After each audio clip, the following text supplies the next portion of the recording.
Good evening. I'm Pastor Luke Kilgore, and this is the beginning, 7:30 Bible reading program.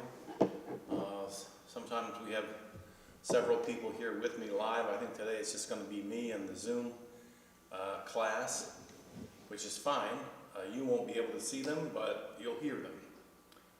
We are reading, in a series, we're reading through the Psalms. This is an experience I started in the beginning of COVID, actually. I started reading one psalm every day, and then as need no longer was there for that kind of intense gathering, we went back to a once a week reading of one psalm a week and then discussing it. And so we're now at Psalm 58, and I'm currently just waiting for some other members of the class to join us. It's a little early, 7:28, and sometimes we don't get the tape turned on in time for you to hear everything that goes on, so I turned on the recording.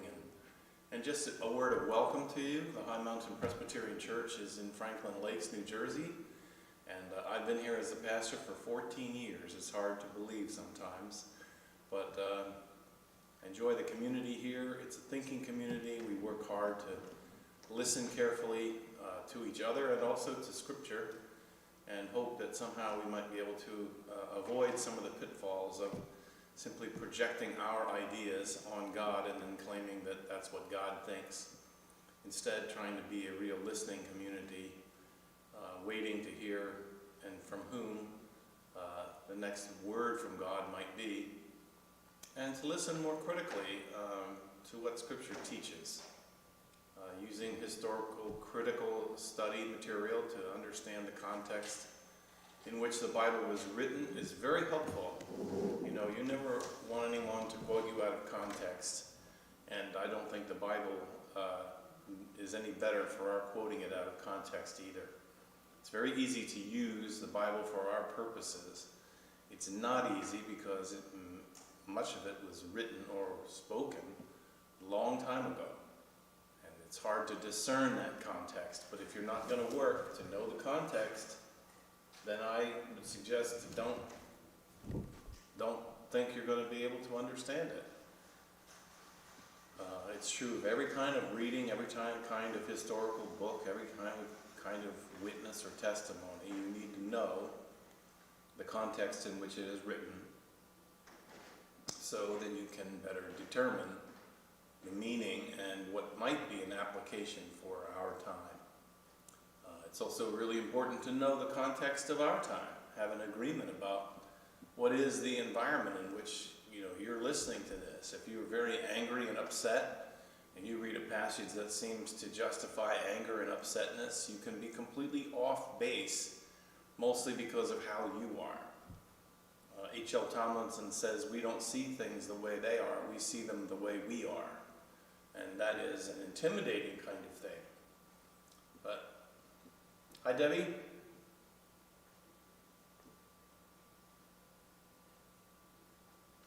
Hello Debbie. Hello. Hi. How are you? Am I the first one here today? You are the first one here, yep. My God. I was watching the Fat Bear Week bracket reveal. Oh. So I'll have to tune in later to see the end of it, but I do it every year. I watch Fat Bear Week, but this year, yesterday, I went on because they were supposed to reveal the bracket yesterday, and they had they have a video cam, and you see all the bears on the river up on the Brooks Range in Alaska, and one bear killed another bear. Oh. So they postponed the bracket till tonight. Because I have a feeling the bear that was killed was going to be in the contest. Oh, so I see. It was kind of very upsetting. I've never seen anything like that before. They don't usually do that, or if they do, they don't usually do it on camera. They don't see them, but they will attack each other. So did they show it? Yeah, they showed it. Oh my goodness, I can't Yeah. watch that kind of thing. It's on YouTube, where everything gruesome ends up. But they cut away, they had the naturalists talking about what was happening, and they did show almost in its entirety, but it looked like the one male attacked bear 402 and just kept at it till she got very weak, and then he drowned her. Looked like he pushed her under. Oh, my yeah, goodness. and then he dragged her body up on the beach, and everybody was like stunned. It was like, oh my God, we thought we were going to have this cute contest, and they kept reminding us, yeah, the contest is cute, but they're not teddy bears. They're real brown bears. Right? They're wild animals. That's what happens. So would one bear actually eat the body of another bear? Yes. In fact, you could see in the when he dragged her body up, he was starting to eat it. They cut away. They called a cat. They put things aside to eat later, and then other bears will come and try and battle them. I mean, it's horrible. But they kept telling us they're bears. They're not human beings. They do what bears do. So it's kind of heartbreaking, really. So this year I got my granddaughter and my younger daughter, all excited. We did the junior bears. Now they were all excited for this. And it was like, oh, this is not exciting at all. Oh, no, that's not what they were expecting to see. No. Oh, dear. But they'll move on. I saw most of the bears that are in the contest this year, so we'll vote tomorrow. Anyway, so that's the saga of the bears. Yeah, I found my internal fortitude is weakened greatly. I can't watch, every now and then on Facebook, one of the reels will come up and it'll show an alligator, waiting in prey and snap, a beautiful leopard and just grab it and drag it out and I just can't watch it. I'm sorry, I can't watch it. I know it's nature, I know it's life, but I don't know. I've grown hypersensitive or something to the realities of nature. I just can't take it. I don't know. Right. Yeah, that's what a lot of the people were asking, because they had, you can get online and chat with the people that are narrating. And a lot of people were saying, well, why didn't somebody go out and do something about it? I'm like, we can't do something. Are you going to go out? Yeah, what are you going to do? I mean, my goodness. The bear would have eaten the bear and the person trying to. No, there's a force of nature there you don't want to get in the way of. Right. Oh. So was it a male bear that attacked the female bear? Yeah. Wow. But they were about the same size, and they were both older bears. They were about the same age, too. They were both about 30 years old, and they were both big bears, so. Wow. How did you get turned on to watching that? I don't know, about 5-6 years ago, I came across it online, and it's really cute. It's gotten much more popular every year. It's called Fat Bear Week, and it's to get people interested in wildlife in the Katmai Conservancy in Alaska. Well, I suppose that's a good thing, right? You get a story. You sort of, we human beings, we make stories. So we have a story, but we don't like the part of the story where the one bear eats the other one. No, it was just supposed to be a happy contest. Yeah. Tomorrow, and we'll have a lot to talk about. Oh, well. Okay. Well, all right, honey. Okay. All right. Bye-bye, sweetheart. Bye. Bye. Yeah, you too. Bye-bye, sweetheart. Bye. Bye. Well, I think Judy's coming to visit us. Here I am. I'm sorry. Hello. Hello. Yes. We're all going to watch the debate tonight, yeah? No, Ed doesn't want to watch it. If you don't know who you're voting for, there's something wrong. I know. Be interesting to see how they answer or don't answer questions, however, yeah. But I understand there's no fact checking either this time. Right. the Republicans didn't want any fact checking, so. They don't like fact checking. They just don't like it. Oh, gosh. I'm sure I'll see enough of it in the replay. Yeah, I That's mean, going to be on all day, probably tomorrow. I know. I yeah, know. they'll take out the noteworthy or shocking parts and show it 100 times. Yeah. So Yeah. Are you watching it, Lou, or no? You're not going? No. I don't think so. I don't even know what time it's on. 9 o'clock. Darn it! I was hoping it was on while we were here.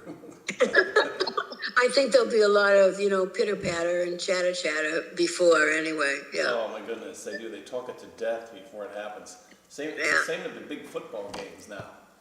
Oh, the yeah. football game comes on at 1 o'clock and they start talking at 11:30. Right. Oh my goodness. Is Barbara coming tonight? Debbie, I thought she was, She right? was planning on it because I heard from her that she didn't get an invitation. So I didn't either. Yep. I don't know why that was true. Like, you guys are on the mailing list. Why wouldn't you get that? I don't know, 'cause I did. I got one. Yeah. Yeah. Around about 4 o'clock or a little after, I was like, "Ooh, I didn't get an invitation yet." Huh. So I asked Barbara if she got it, and she said she was going to text you. Yeah. And then And I sent you both invitations just separately. Right. Yep. So I do, well, obviously I got it up here. Yeah. There's Colette. She's coming Colette, down to join us. Hi, Colette. Hi. So I sent Colette her own special invitation too, because I was afraid she didn't get the invitation.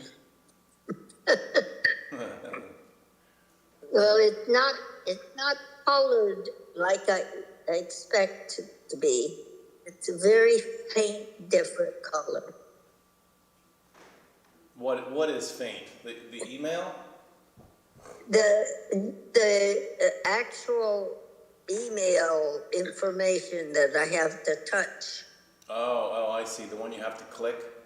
Yeah, Yeah, that's a very faded sort of light blue. yeah. Well, so here we are. We're going to read, tonight we're going to read Psalm 58. 58. Yep. And, yeah. Wow. I'm amazed. I'm really amazed. I'll say this maybe several times today. I'm amazed at how close the language of the Psalms, especially in the middle part, how close, like the psalmist could be writing about today. Yeah. They could be writing about the world that you and I are struggling to understand and to survive in today. It's so incredibly contemporary. And I don't know, I guess that means that we haven't progressed much in this world. Maybe we're not going to. I was describing that exactly to a friend of mine. And what I was saying was that costume was different, the language is different, but the names are different, but the individuals are exactly the same. Yeah, we behave as human beings behave. Yeah, just the same. Mm-hmm. We call each other different names, that's all. Yeah. Mm-hmm. Sometimes. Sometimes we call each other different names. Sometimes Well, we that's still true. call each other the same names. Sometimes we call each other very bad names. Yes, no. Hello? Hey, Barbara. Yeah. She's muted. You're muted, Barbara. All right, I'm gonna call you tomorrow, yeah? Okay, sweetheart. Okay, good, goodbye. We can't hear you. Okay, I was trying to get into Wednesday morning and waiting for you to open it up. Nope, we're not there. I was trying to multitask. Yeah. I shouldn't do that. We're not at Wednesday morning yet. Nope, we're still here Tuesday night. Yeah. One of these days I'll stop trying to multitask. I'm trying to get ready for my memory class tomorrow, and I'm getting nervous about what I can't figure out on the games they gave us. Oh goodness. What is it, Anyway. a memory class? Yeah, tell us, Yes. what is it? It's a 6-week program. There's a book. I forget what the name of the book was. Your but memory. Something about 2 weeks to a brain or something. Two To a weeks brain. to a right or brain or something like that. I can't find it. Now I can't find the book. You can't remember where you put it? You don't even have a class for 4 days. Now. That's 2 bad. weeks. 2 weeks to a younger brain, it's called. Oh, boy. We're doing it over 6 weeks. Barbara? Is it Yes. on Zoom? And how long is the class? An hour or what is It's it? about an hour, but it's live at, I live at Cedar Crest in Pompton Plains, and they're doing it here. So it's not, is it on Zoom as well or no? No. Hello, Alice. Hello, Welcome. how's everybody? Yeah. Okay. We're just checking how each other are. I think everybody's okay so far. Right? Good, Yeah. good. Okay, well, I'm cooking and running around, so I'm listening. Okay. So don't All say right. anything bad about me, though. No. You have to promise that if we say something that really upsets you, you'll come back and give us an earful. I sure will. I will be back, though. I'll be back. All right. Okay. Okay. All right. Well, we are reading Psalm 58. Right. And who would like to read so we can begin our exploration? Okay, I'll read, but I thought it was 50. I have it as, let's see, let's go. You have it what? I had thought it was 57, but Oh, okay, here we go. okay. Prayer for vengeance. Oh, boy. To, to the leader, do not destroy, of David, a Michtam. Do you indeed decree what is right, you gods? Do you judge people fairly? No, in your hearts you devise wrongs. Your hands deal out violence on earth. The wicked go astray from the womb. They are from their birth, speaking lies. They have venom like the venom of a serpent, like the deaf adder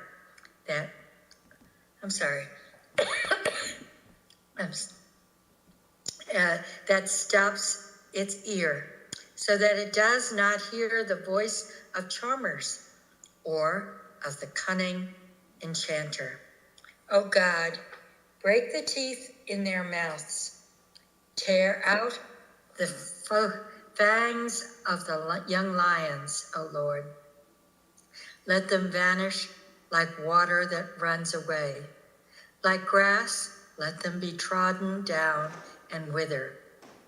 Let them be like the snail that dissolves into slime, like the untimely birth that never sees the sun. Sooner than your pots can feel the heat of thorns, whether green or ablaze, may he sweep them away. The righteous will rejoice when they see vengeance done. They will bathe their feet in the blood of the wicked. People will say, surely there is a reward for the righteous. Surely there is a God who judges on earth.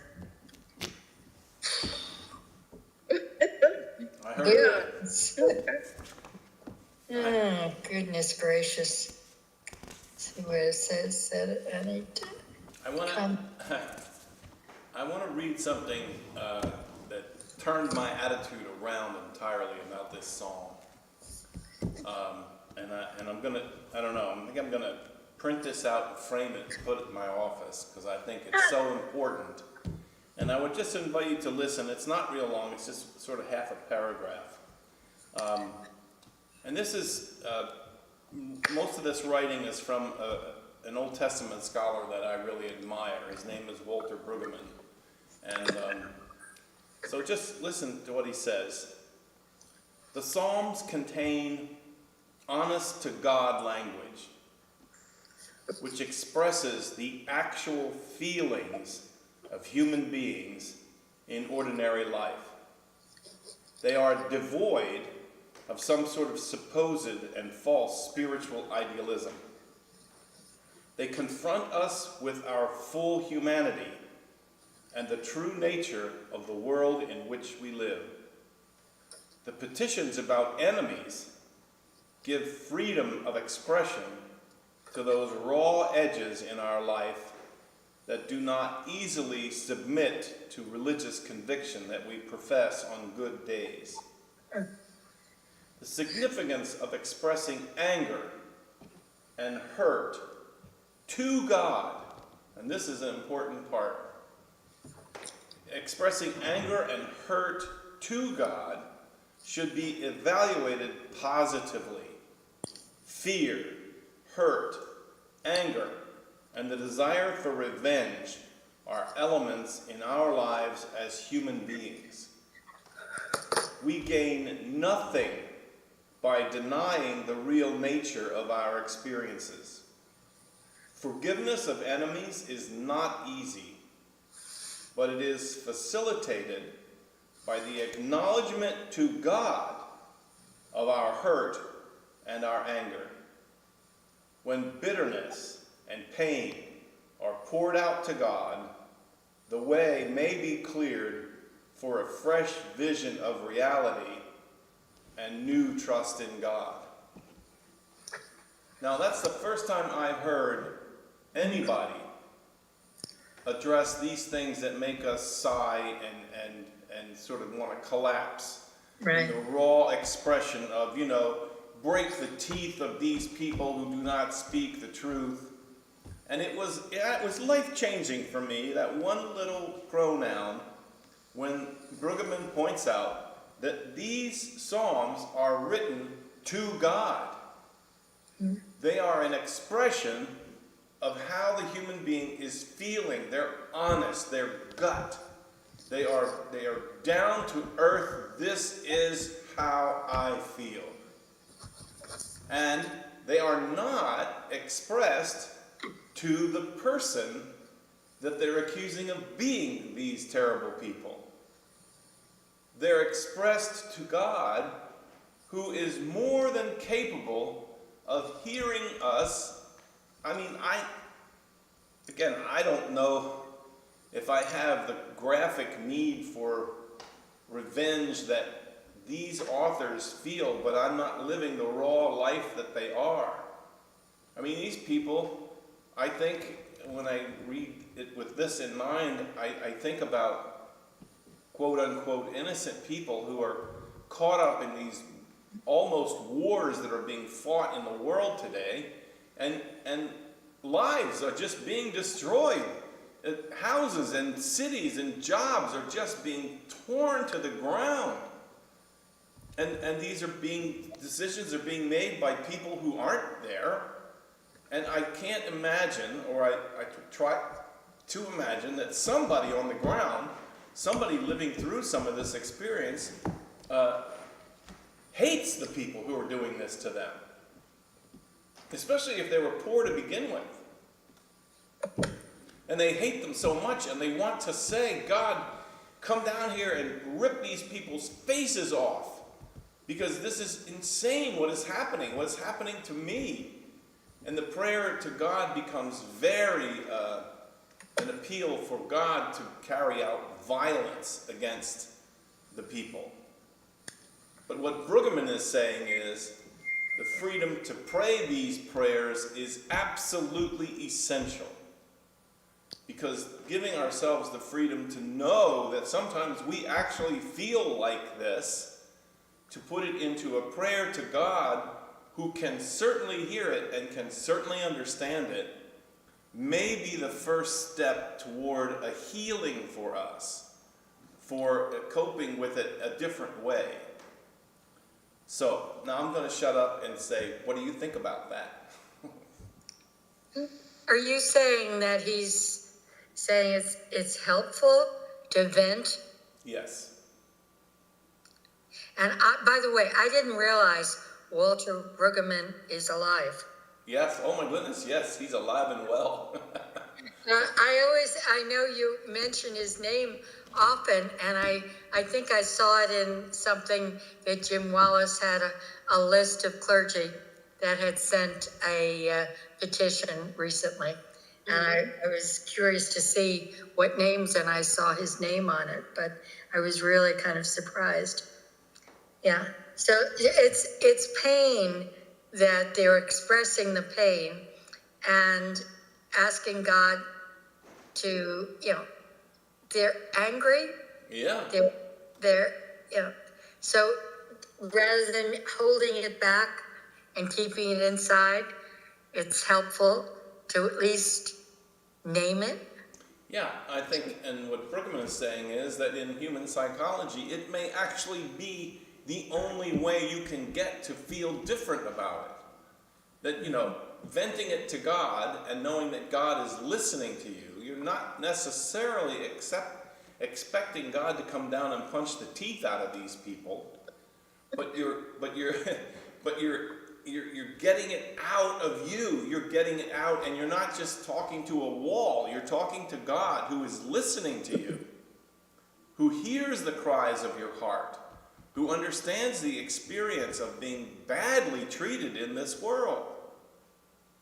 And how else do you express it? I always think about the psalm that where the Psalter prays that, God will bash the infants of my enemies on their heads on rocks. And that was scheduled for a while in the lectionary to be read in church. On Mother's Day, probably, right? Yeah, right. Maybe. Oh, gosh. Walter Brueggemann participated in the Bill Moyers encounter about Genesis. Yes. If I remember correctly. Yes, and that's correct. He's wonderful. But here I don't agree with him. I don't think that it helps to ask God to be a co-conspirator in my lust for blood. I think I'd rather express that to the wall or, pull my hair. And then when I calm down, talk to God with more reasonable emotion. But I don't understand the first two verses, because here the psalmist is mentioning God's plural. You're breaking up on my, can you repeat what you just said? Oh, no, I was asking about the first two verses. Yeah. Where it looks like the psalmist is talking about gods in the plural. Right. Is that acknowledgement of a bunch of different gods that might be more bloodthirsty than God? I don't think so. I think what's going on there is the phrase "the mighty ones." These are people who think they're God. Oh. These are the bad guys. These are the ones that are going around abusing the poor, setting up kingdoms that murder the weak, and there's this dripping sarcasm. Do you really speak justly, you quote mighty ones? Do you judge people with equity? No, you do not. Oh, I get it now. So yeah. In your heart, you do evil, preparing the way in the land for the violence of your hands. And that's Yep, go ahead, Judy. No, what I find fascinating is that these people are born evil. They don't become, but they are. And that's something that is new to me. Remember, in what he says, my Bible, of course, is a little From different. birth. Where is it? Verse 4. Yeah, such wicked ones. On the womb. Right, They are loathsome from birth, wayward liars from the womb. They go astray as soon as they be born. Yeah. Speaking, I didn't know that. Well, I don't think the psalmist is, I don't think we should write down what this guy or this woman is saying and say this is the truth being revealed. This is an expression of how angry this person is. Okay. You've been a liar since you were in the womb. That's basically what the person is crying out and claiming. Okay. again, out of their anger. Yeah. Right. Well, and I guess how you had introduced this, there's such a parallel to today. Yeah, I know. You don't have to watch the debate, to say that, this man has been lying ever since he's been born. Yeah. Okay. So that, like, I'm picking up on Debbie's comment. I understand what you're saying, but I do think that there have been experiences in my life where if I tried to vent how I was feeling to the wall, because maybe I was embarrassed by it or it was too violent what I was feeling, and then I cleaned it all up by expressing it elsewhere and then came back to sort of vent it to God, it didn't work. And I have been, for many years, I was in a group of men. It was a men's encounter group, and we met every Thursday for 2.5 hours, and one of the challenges of the group, they were all male clergy, and one of the challenges of the group was to come to terms with the fact that a lot of males are very angry individuals, and they don't know how to get at that anger. They don't know how to devolve it. They don't know how to get it out in front of them because it's so horrifying. But one of the things that we provided in that group, which was scary as hell to me to begin with, was that we created a trust in that group that we could actually express the full fury of anger that developed between us. We didn't fight.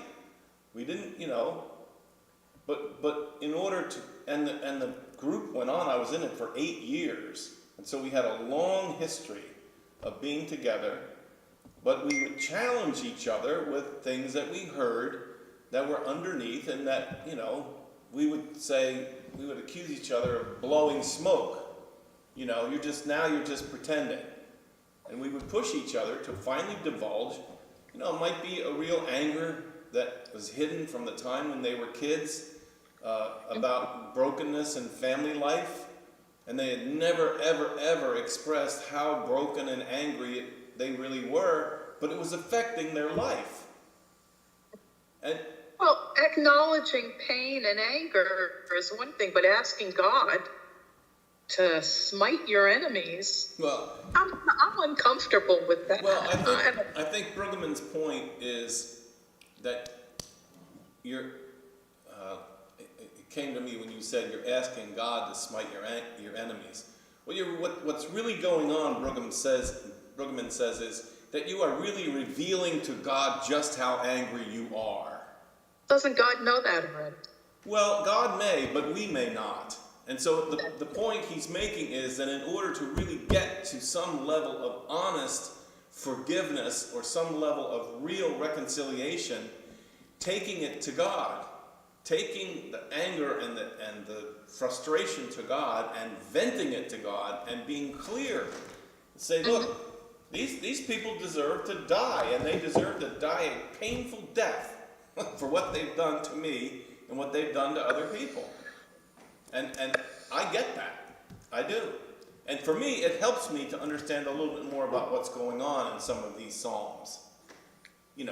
What the Psalter is really saying. And it came down to that pronoun. They are expressing these thoughts and prayers to God, but they are not expressing them for God. Let's see. The significance of expressing anger and hurt to God should be evaluated positively. Fear, hurt, anger, and the desire for revenge are elements in our lives as human beings, whether we like it or not. This is true, but isn't this why we have sports and action movies?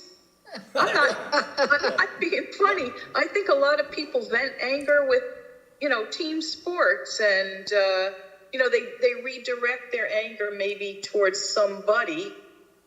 In that way, it's diffused and you come to terms with it.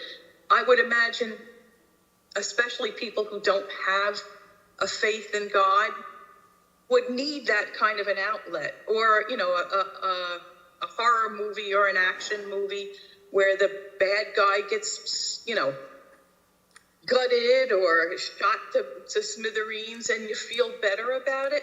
I guess it's kind of the same kinds of emotions that the Psalter is, like, let's get it out there. Yeah, I think you're right. I see a closeness between what you're seeing. I mean, I've never really understood in my own life why I love these revenge movies so much. I think you did say that before, yeah. Well, I think a lot of people like those kinds of movies. We like to see the bad guy get creamed, blow his head off, and then you feel better, Well, especially if the filmmaker has made them really bad guys. If they've raped a 12-year-old girl and then burned down their house, and then, and also it's even better when the hero comes within an inch of his own life being taken, and then discovers a strength from somewhere surprising to then, and also the creativity with which the revenge is carried out. That's amazing. Well, the Psalter is very creative in the language in this. Yes. And to your point, Debbie, the idea of being attracted to certain kinds of sports, such as wrestling and boxing, or tennis. I mean, or pickle. Football. That's right. So that there are sports that would really allow much more, to be out than, I mean, if you're wrestling with someone or you're boxing with someone, my goodness, that's an opportunity, right? Right. Whereas if you're hitting a tennis ball, it's, it's a little different. And unless you call the person that you're hitting the ball, It's a way to get your anger out and not actually, most of the time hurt somebody else or go to war, but you have these outlets for anger. I get it, but interesting. it doesn't always make you feel better, though. Sometimes it makes you worse. It's not a magic formula, and sometimes expressing that anger, especially the need for revenge, can become addictive, and it can grow.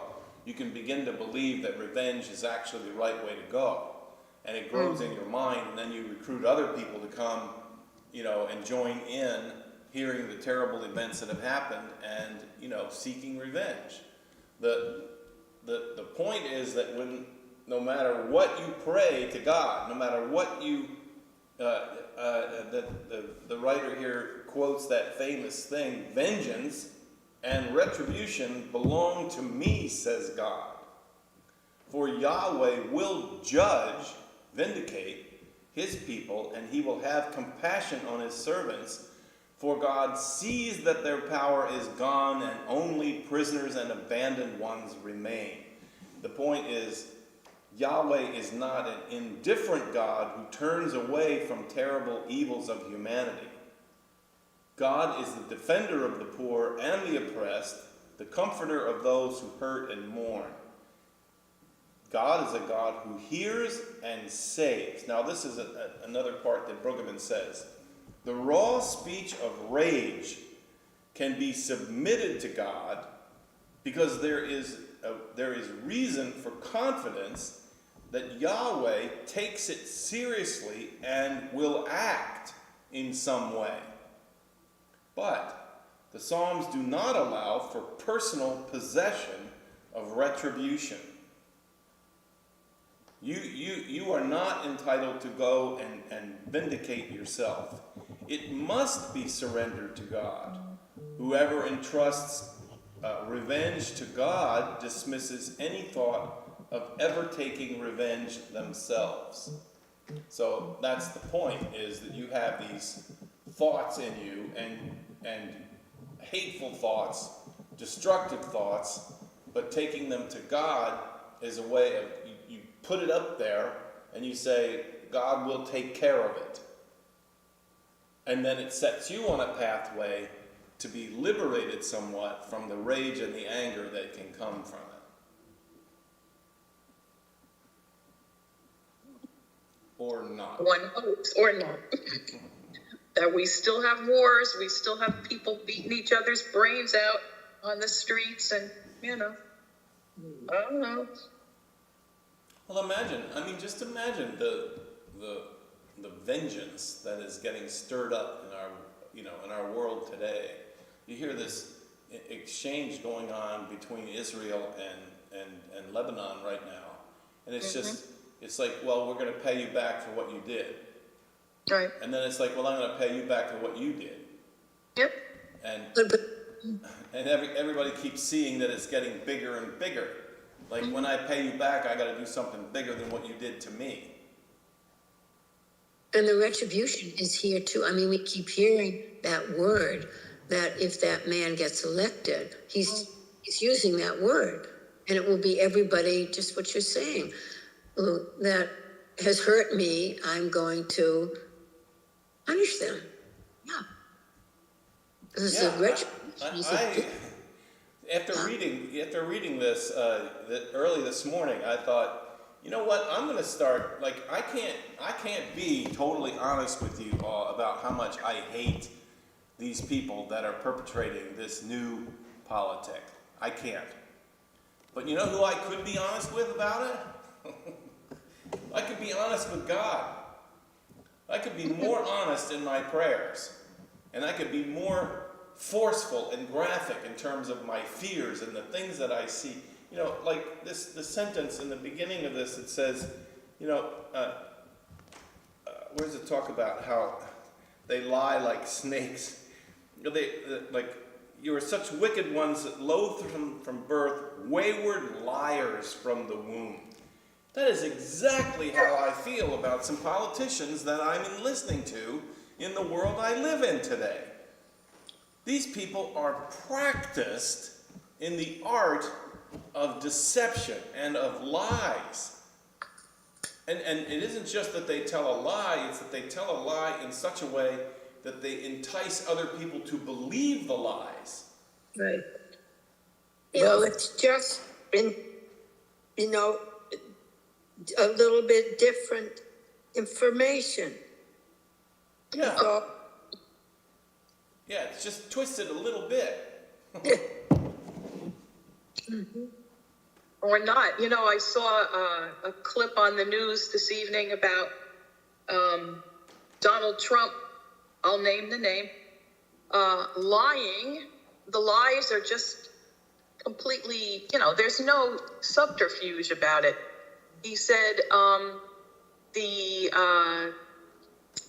which governor am I thinking of? North Carolina, maybe? Yeah. Has not been able to get in touch with the government at all.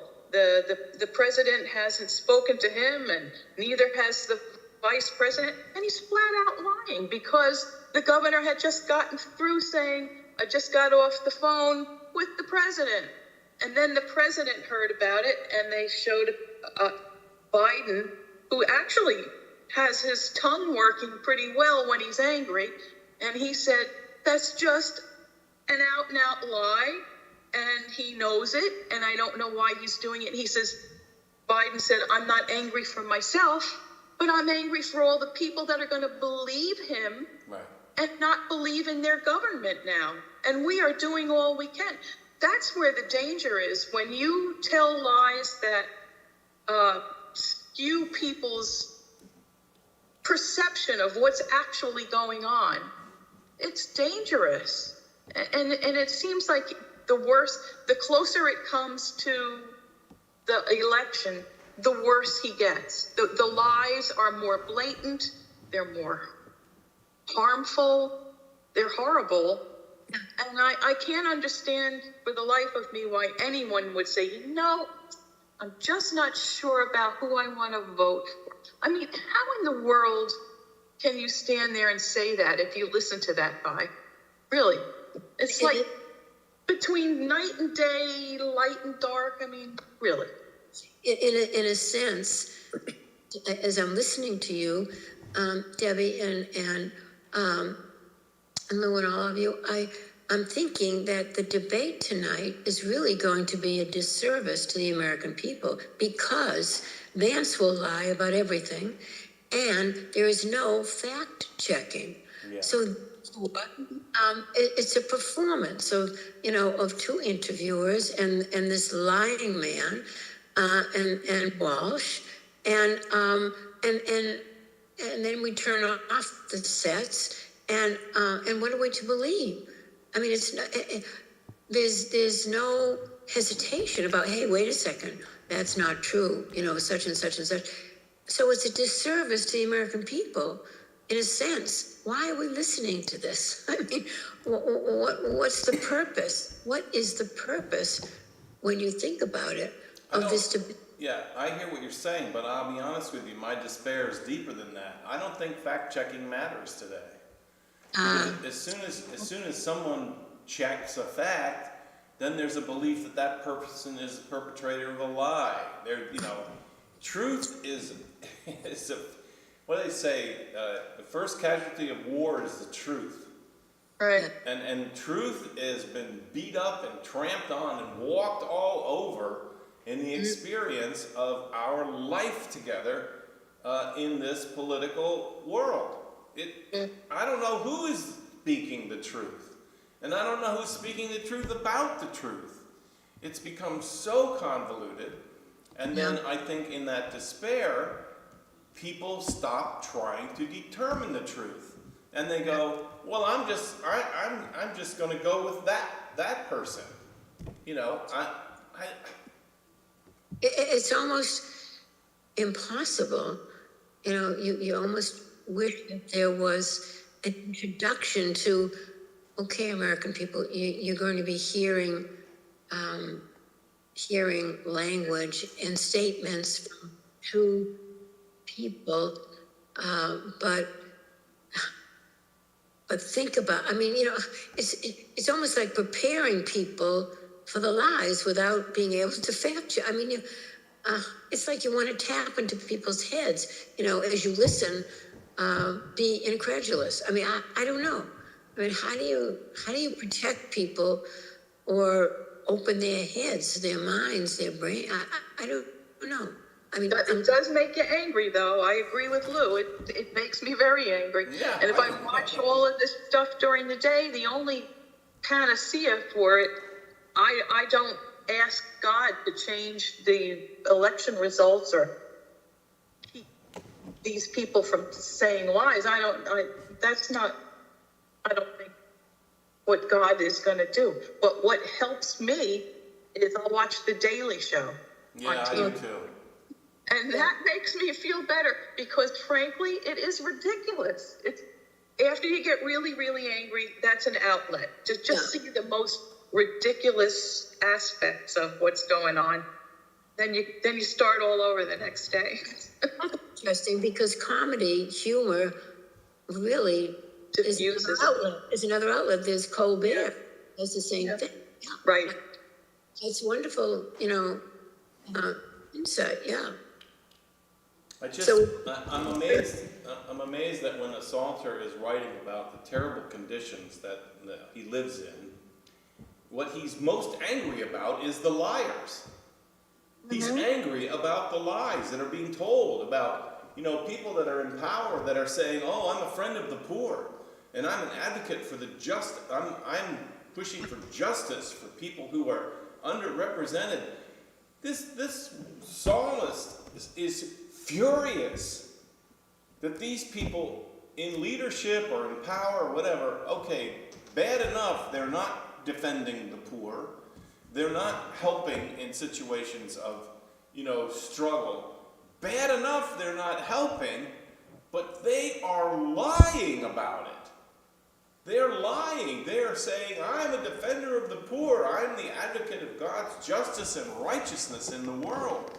And this, I'm protector of women. Yeah, I'm the defender of women. I'm going to protect women. You. Yes, I will protect you. And when this Salter, the guy that's writing this, is saying, I want them dragged over hot coals. I am sick and tired of them having the freedom in this life to do this kind of damage, especially to the unguarded and to the poor.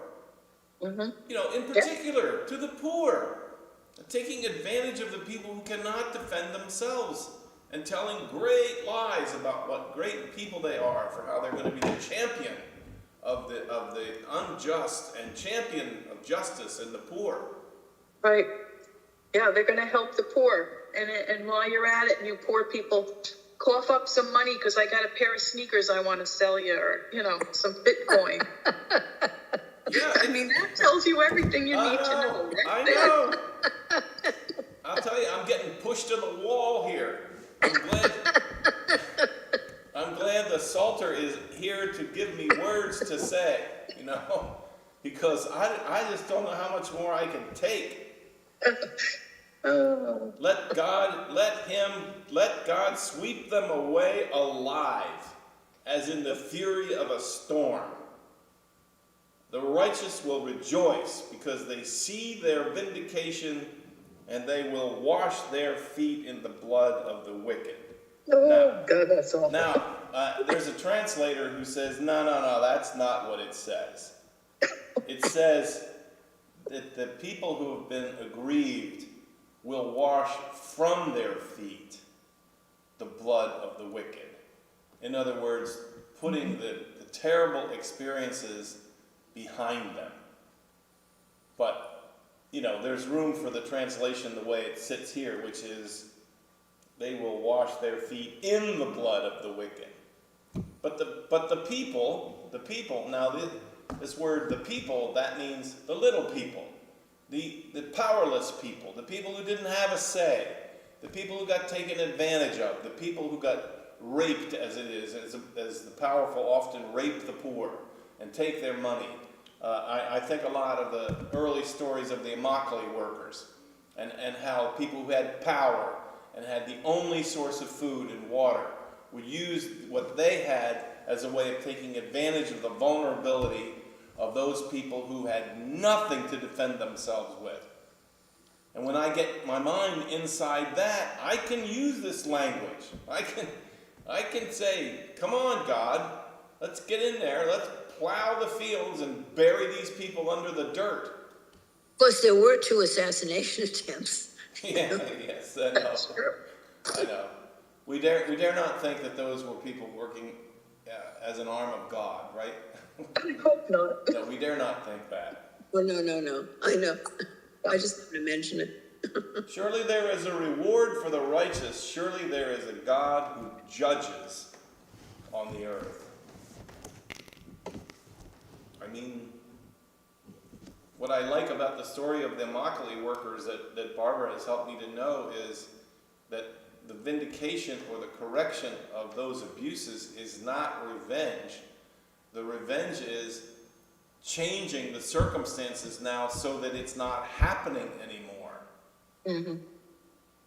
That for people who had no power, they now have power. They've learned how to have a say and how to be able to defend themselves. I don't care if that's God's idea of revenge. Good, I like that. Mm-hmm. That's fine with me, because I like it better when it's fixed, not just when it's pushed back the other way. But I worry about Hamas, the people who live in the area around Hamas, all those people that may have been neutral about the United States, or they may have been neutral about this. You think they're going to be neutral now? They're going to hate the rest of the world. It's just like Hezbollah, a lot of I would say a majority of the Lebanese people don't care for Hezbollah. They don't care for the interference from Iran in their government. After all, was it about 10, 12 years ago? Their prime minister was murdered by Hezbollah. Right. A prime minister they really loved, Hariri. So a lot of people never forgave Hezbollah for that. So, but now, they're getting bombed by Israel, and it's not the average person's fault. And so you get caught in this, who's to blame? And then if it's your house that gets destroyed, or your family, you will want vengeance on who? On Iran? No, it'll be the... Right, you're going to want vengeance on Israel. Exactly. Right. And we who sold the bombs, it gets so crazy who to blame and who, that it just gets worse and worse every day. And then a bear has to kill another bear. Come on. I was looking forward to a nice, happy thing, and forget it. So half the people don't know what you're talking about. Yeah, I know.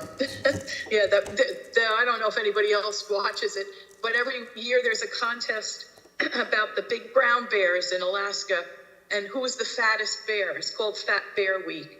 And it's a cute contest, and everybody gets to vote. But this year, they were all set to reveal the brackets, and one of the bears killed another bear. And on camera, on the river cam that everybody was watching, and this cute little contest, we had to be reminded by the naturalists that you're really watching bears, folks, not teddy bears. You're watching bears. This is what they do. And again, it's like, man, I was watching this for some happiness. It's like, oh, nothing's gone right. The world's at war. The politicians are creeps. The bears kill each other. What else? Well, the bear takes down all of my bird feeders and all of my suet cages, and I went after him, and he just kept clawing at the darn suet. Oh, you shouldn't go after them, though, when they're trying to eat. Don't do that. That's not a good idea. Don't get between them and their meal. I know I walk in the mornings before the sun comes up, and on garbage days is when I usually see them. And I don't get between them and the garbage can, that's for sure. But No. So how different are we? We like to think of ourselves as above these animal instincts, but I don't know. I think what gets revealed is that, we have periods of ways and times that we can be nice to each other, but underneath, what sometimes is bubbling underneath us is a primitive need to be on top, a primitive need to best the other one.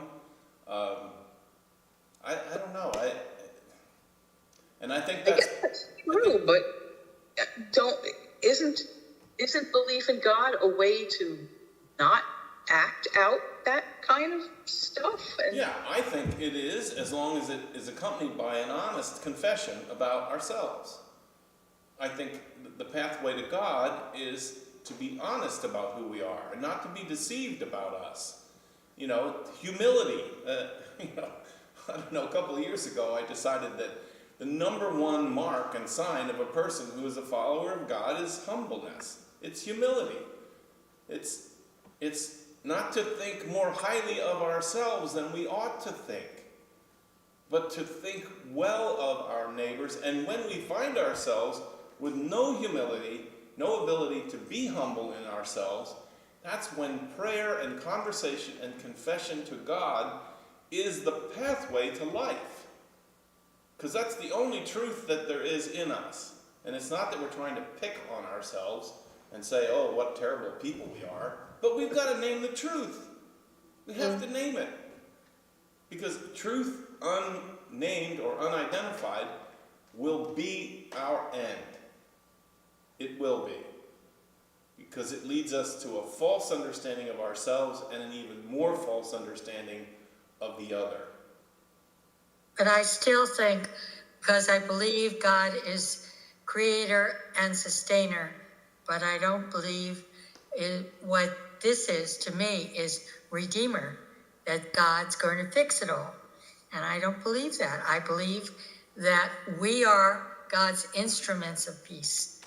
And I'm not looking to God to kill the bad guys. Well, can't you see it both and? I mean, I do think of God as the Redeemer, but I go to the story, like I said, of the Immokalee workers. I mean, that's God at work redeeming the time.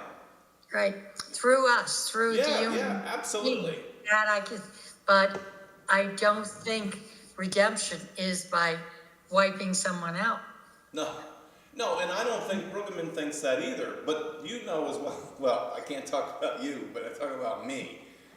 For me, redemption, freedom is wiping out the other person sometimes, because I can't think of another, I'm so wrapped up in my feelings of anger for what the person has done, that seems like the only solution.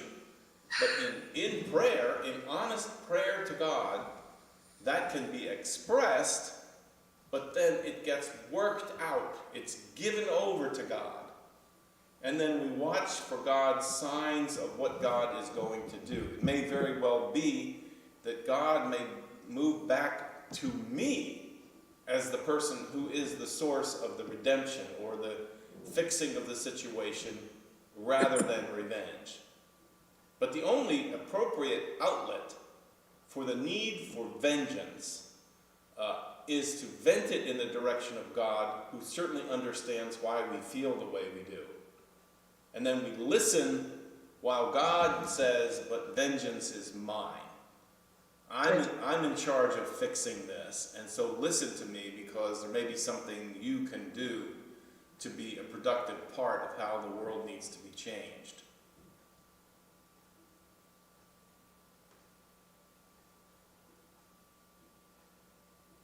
That's a quiet moment.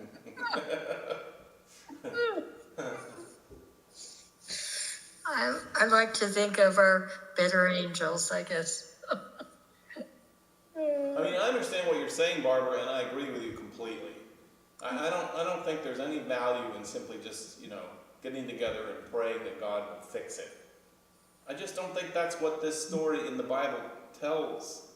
It does say that we can cry out to God and we can ask God to begin to redeem the world. But the only instruments God has to redeem the world are the instruments that God has placed here. That's why we say, Lord, let me be an instrument of your peace, not your vengeance. Right. Exactly. But I don't always know how to get there. Yeah, exactly. We got to figure that out. The instruments are very different. Yeah. I don't know. I think we're going to have coping meetings in the church. If the election goes certain ways, I'm going to need some help. Yeah. I'll be there. How many people are moving to Canada? I mean, everybody's going someplace else. I hear that. Somebody has to come pick me up. Yeah, see. I heard Canada's thinking about closing the border.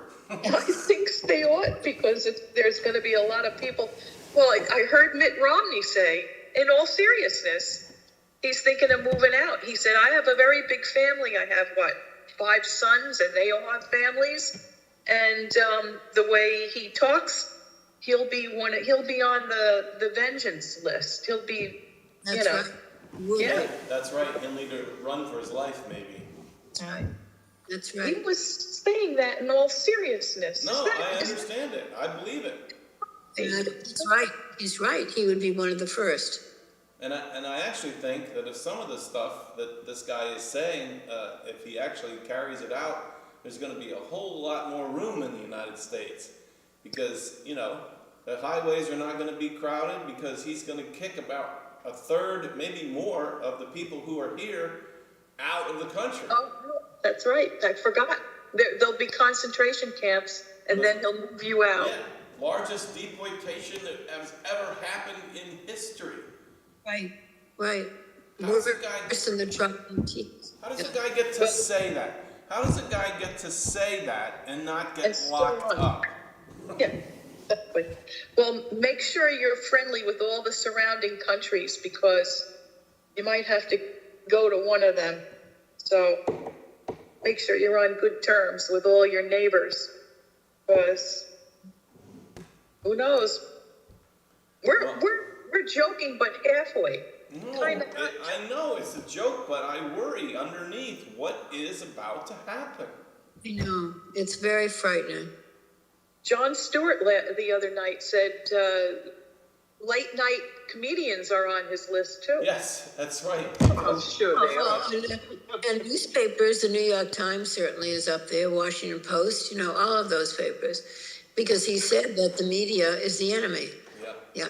And what's her name? What is her name? Melania, whatever, Melania? Yeah, He said the Democrats and the media, are responsible for what's been happening to my poor husband.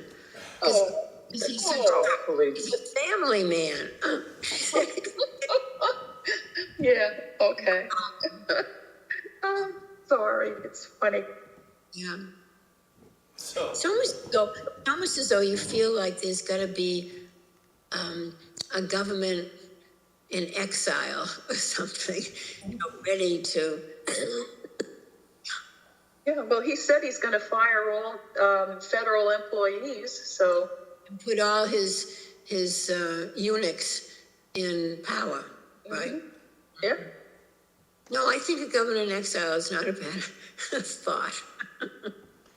there are times when I tell myself, okay, stop thinking catastrophic thinking, relax. But the thing is, if you look in the world, you'll see that there are countries in which this happens. Right? It actually happens, and people wake up and they go, what happened? It happened in Germany. Yeah. It happened in Germany. Austria, you name them. They're Right. one after another. They're Right. getting authoritarian, Spain. Nazi-like people. Yeah, Venezuela. right? Yeah. So, it can happen here. It can. We're not immune. And that's why, I'll start my prayers to God like this. God, smash their teeth in their mouth. Break off their lion fangs. Let their strength drain away like water that flows away, and let them shoot their arrows without force. That's how I'll start my prayer, okay? And then I'm gonna let God take me from there. I'm sure that's not where I'm gonna be allowed to end up, but that's where I'm gonna begin. You know what this makes me think about? Like if you're angry or upset about something, well, I do it anyway. If you're angry or upset about something and I have to write an email or a memo about it, I'm going to say my first draft is going to be what I really mean to say. Yes. That's right. And then I draw it back. So I guess that God's telling me don't say that. Yeah. But you have to get it out, though. That's right. You got to get that Sometimes first you just version. have to get it out. Yep. Yeah. Get it out so Yeah. the healing can begin. And That's right. So let the poison healing. out. Right. Let me back up and be a little bit more diplomatic in what I'm saying. You know what I do is I write it and then I give it to my wife to clean it up.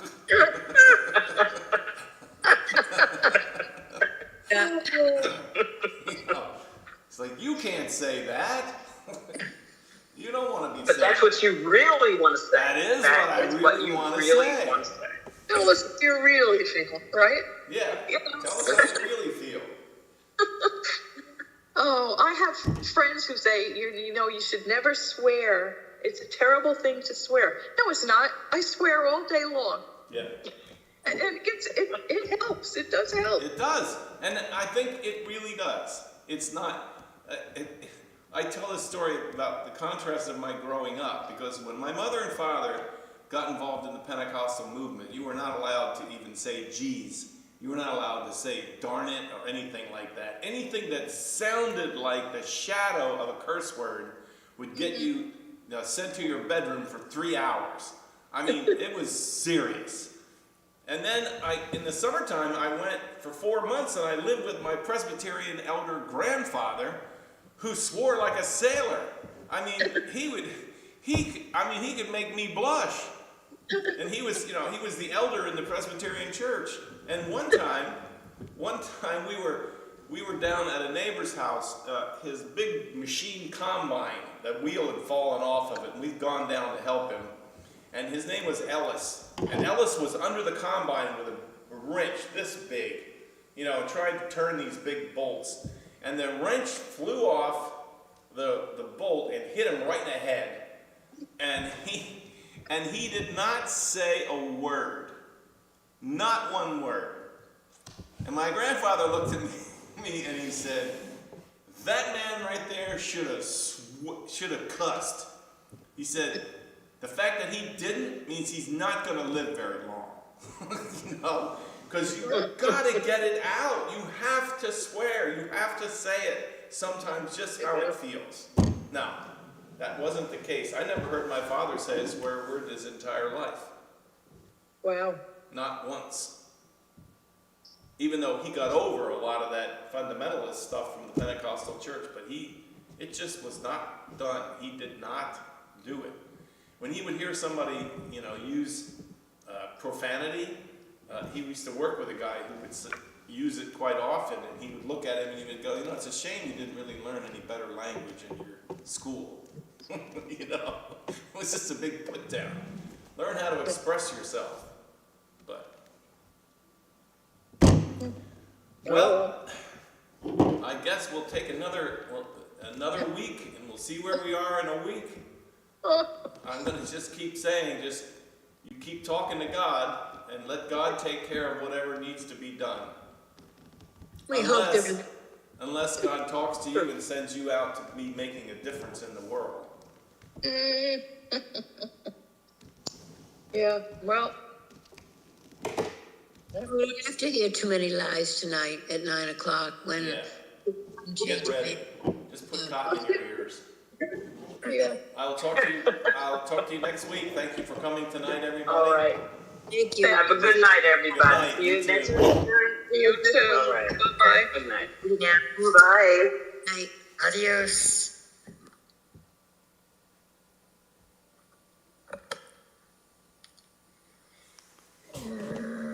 Leave meeting.